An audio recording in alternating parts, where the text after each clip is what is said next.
जी देखें एक और, ये माशाल्लाह हमारे पास को 20 को जोड़े हैं। अब देखें मोल्डिंग सीजन है, पर देखें कबूतर का, फिर भी मैं आपको भाइयों को शौक कराऊं ताकि मज़ा आए। तो ना पर अभी भी निकाल रहा है कबूतर। नोक देखें इसकी,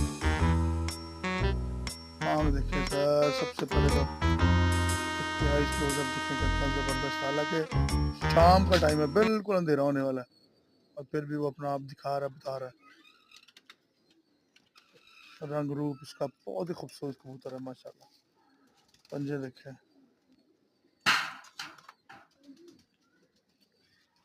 परों का तो ये बेताज बादशाह है। देखें माशाल्लाह,